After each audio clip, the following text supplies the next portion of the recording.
Well, good morning, everyone, and welcome back here to the launch pad for the second launch of today. Iridium-9 and OneWeb 19 launching from Slick 4E at Vandenberg Space Force Base in California. If it's your first time here, though, welcome. My name's Zach. I'm the founder and host here at TLP. Here at the Launchpad, it's our mission to inform and inspire the explorers of tomorrow because we believe that space is better together, and we're glad to have you joining us here. So we are now 15 minutes, 30 seconds, and counting away from the launch of the second Falcon 9 in just about 7 hours. Booster 1063 is preparing to go for its 11th flight, having supported Transporter 7, a large number of Starlinks, the DART redirection test, and the launch of Sentinel 6. It'll be landing on, of course, I Still Love You, the autonomous drone ship. And on board, let's listen into SpaceX Mission Control for an update on the rocket.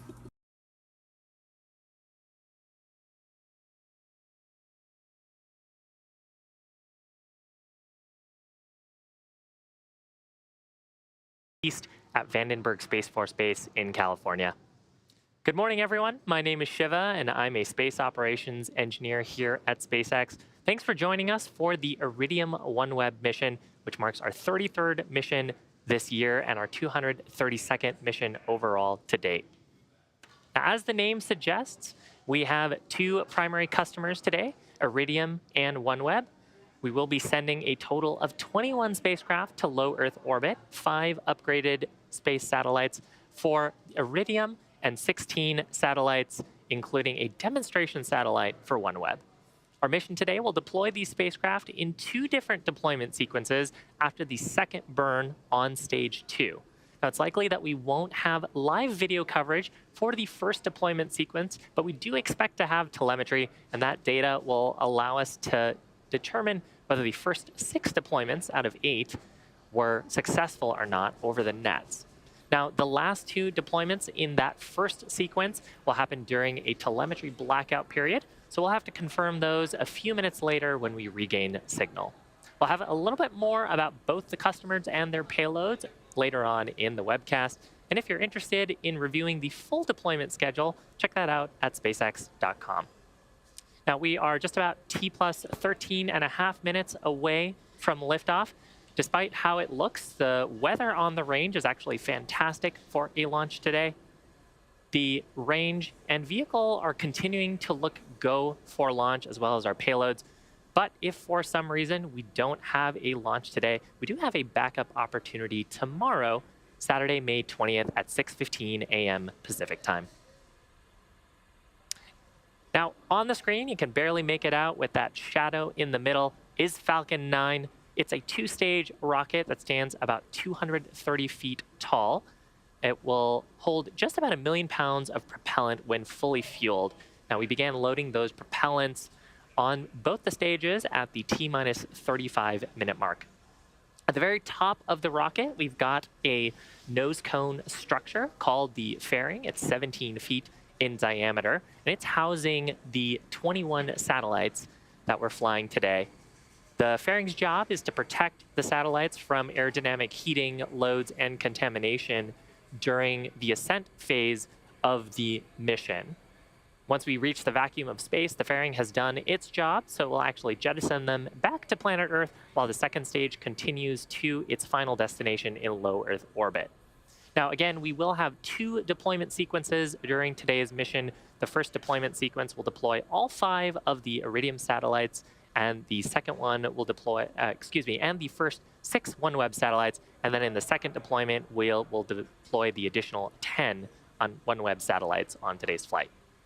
Below the payload fairing, we have the second stage. It has a Merlin vacuum or MVAC engine that's used to take the 21 spacecraft into low Earth orbit. The MVAC that we're flying today is has a shortened nozzle, and we'll get a pretty good look at that following stage separation. The shortened nozzle made its debut on Transporter 7 and will continue to be used on missions that require less performance. Now, the bottom 2/3 of the vehicle is called the first stage. It's also referred to as the booster. And at its very bottom, we've got those 9 Merlin 1D engines that'll get Falcon 9 off the ground, off the launch pad, and into the thinner parts of the Earth's atmosphere. Shortly after the liftoff, the first and second stages will separate from one another, and then the second stage will continue to orbit while the first stage will start making its way back down to planet Earth. Now, the first stage is designed to be reflown with minimal refurbishment between flights. In fact, today's first stage is flying for its 11th time, and we will be attempting a landing on our drone ship named, of course, I Still Love You. It's out in the Pacific Ocean, about 650 kilometers downrange. And if we're successful, that'll mark the 193rd recovery of an orbital class rocket. Now, today's launch consists of two primary customers. We've got both Iridium and OneWeb aboard. Iridium is a global satellite communications company, and they provide access to voice and data services anywhere on planet Earth. Now, for our longtime viewers, you may know that SpaceX completed a series of 8 launches for Iridium that completed back in 2019. But here, 4 years later, we're happy to be working with Iridium again to send another upgraded 5 spare satellites into space. These extra satellites will increase Iridium's constellation's resiliency, bringing the number of spare satellites in orbit to 14 and their total constellation size to 80 satellites. So with that, let's learn a little bit more about Iridium and the satellites that they're flying on Falcon 9 today.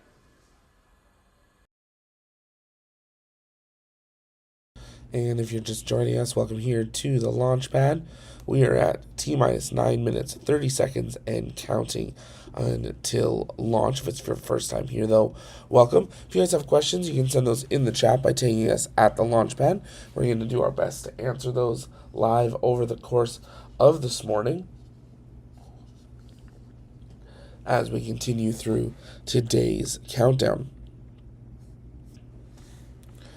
Just catching up on the chat. Great to see regulars in the chat. Good day from Australia. Good to see you, D. We got Claudia in Honduras. Drake Connick is in Georgia. Joe Pilot's in Hong Kong. Great to see you all here this morning. T-minus 8 minutes, 45 seconds and counting. The rocket is go, the range is go, and though we can't see the rocket, the weather range is go as well. We are continuing to monitor those weather conditions, but it's a good old-fashioned early morning launch out of Vandenberg. You can't see the rocket, but actually all of the weather conditions that relate to Falcon 9 launching are green at this time. If it's your first time here, though, take a moment, make sure you engage that subscribe button so you never miss another live launch coverage, docking, undocking, or return to Earth, as we do bring that all live here. Also, we are counting down T-minus 1 hour, 19 minutes and counting until a major announcement from NASA, the announcement of the second human landing system, the Sustainable Human Lander. We've had a little sneak peek of what we believe will be the lander. We're super excited for that to be confirmed here in just over an hour. The second lunar lander that will work alongside SpaceX's lunar Starship. This will be a second one that will compete for lunar landing contracts, but will likely be used as its demo mission for Artemis 5. As we continue to count down, T-minus 7 minutes, 30 seconds and counting, you can see a live view of Slick 4E at Vandenberg Space Force Base. So they're going to get ready to talk a little bit about the OneWeb payloads here. We're just going to take a moment and sync our clocks with SpaceX here, just a couple seconds off. And we'll get to answering your questions. If you have those, you can send those in the chat by tagging us at the launch pad, and we'll work on answering those live while we count down to launch. Jim Treese is asking, when will the Starlink program be complete? That's a great question. We've got a number of years for that. They are working towards launching 40,000 satellites, and to do so, they need Starship. So we will be seeing Starlink launches all the way through 2027 at this point, and possibly even further beyond that, because that's only completion of their first constellation. They have their V1 satellites. They're now launching V2 minis, and once they have Starship, they'll launch V2s.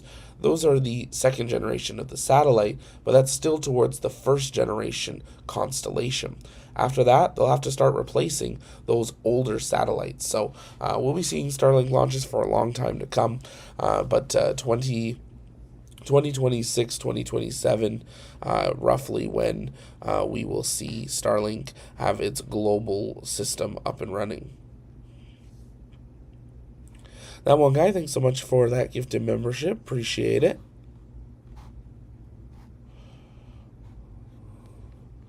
And yeah, you can really tell this launch is from Vandenberg. It is definitely a Vanden fog launch day. But all the weather conditions are green. California, they don't have lightning towers around the pad because lightning isn't something that's normally a risk to the pad like we see out here in Florida. This morning, I guess, at 2 this morning, we were watching Falcon 9 launch and we had lightning off in the distance behind it. So is something that they have to watch quite closely here, but that lightning was just outside the range, so they were able to launch early this morning.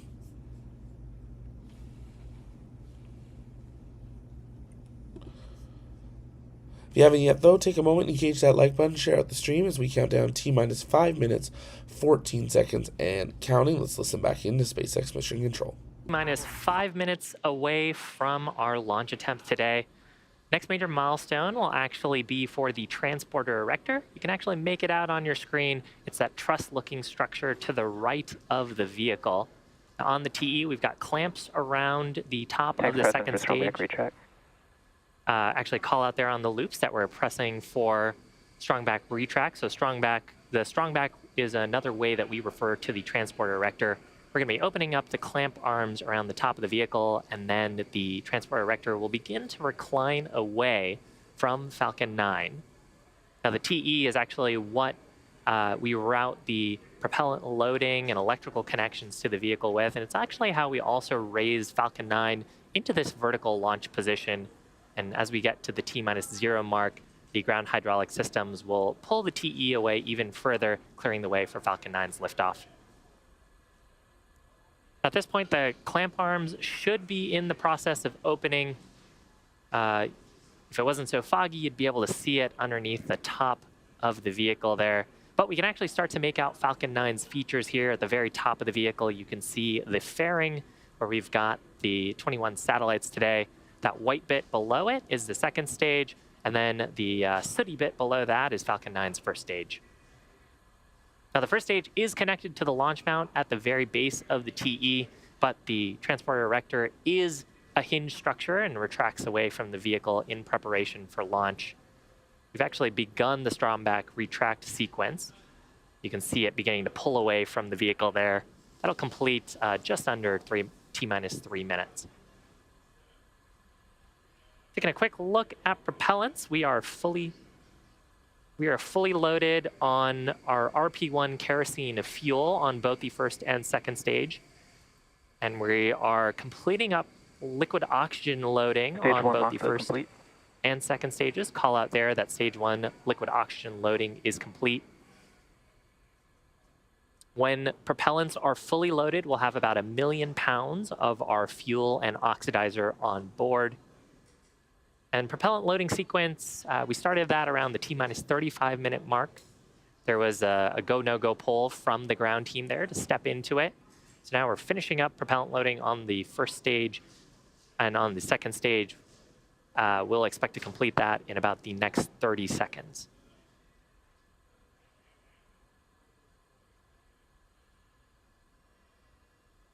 And we're starting to get better and better views, clearer views of Falcon 9. Vandenberg, of course, famous for the fog that tends to roll in from the coast and blanket the launch site in nice layers of clouds. Thankfully, though, the launch weather continues to look fantastic for today's launch attempt.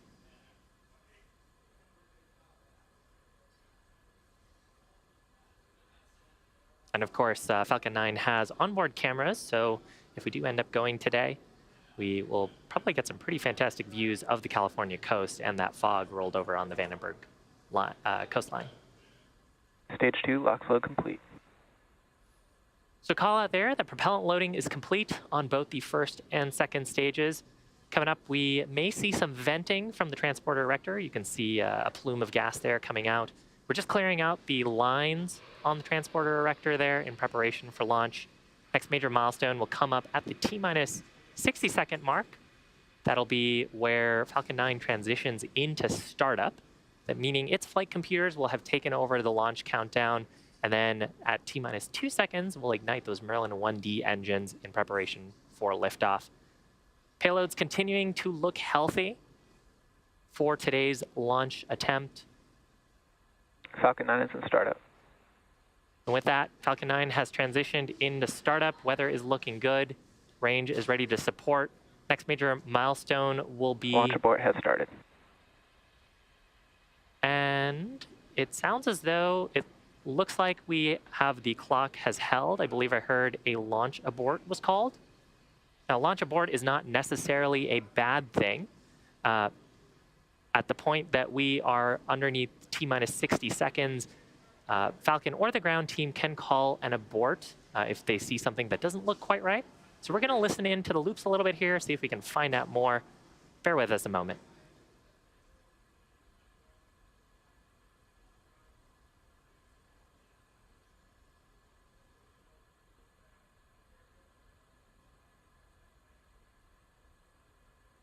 And on countdown 1, this is launch director.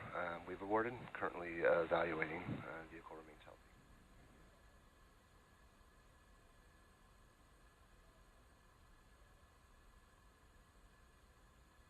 And if you're just joining us, welcome here to the launch pad. We were right into the last count there, T-minus 55 seconds, waiting for the launch director's go for launch, and we have had a launch abort called. Launch director just said on net that they are evaluating what this hold is, and we will see what the steps forward are. So we are awaiting updates, but at this time we are in a hold, a launch abort. We will wait to hear if this means we are done for today and have to try again tomorrow. But at this time, we are in a launch hold due to a launch abort. Unknown if this was a automated launch abort from Falcon 9 under that 60-second mark. Once Falcon's in startup, it can call an abort itself, or if this was a human launch abort. We're waiting to see that. SpaceX did just roll their clocks back to the T-minus 15-minute mark. That is normal when we go into one of these holds. At this point, that would be the recycle point. The question is, are they able to actually recycle today, or will we have to scrub and try again tomorrow? We are waiting more information on that.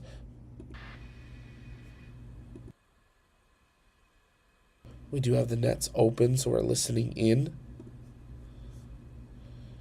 Here, if we hear any updates from launch control, whether we will be able to continue today or reset for tomorrow. Also, putting back on your radar, we are now just over an hour away from the announcement of the second NASA human lunar lander system.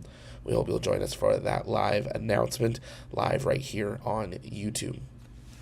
While we wait for an update, if you guys have questions, you can send those in the chat by tagging us at the launch pad, and we'll work on answering those live.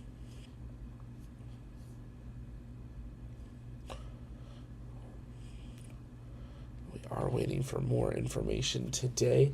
I do believe that it was an instantaneous launch window. Yes, it was. So we will have missed that launch window, which will mean that we will have to scrub for today and go for a launch attempt again tomorrow. But we are awaiting more information from SpaceX on the cause of the launch abort.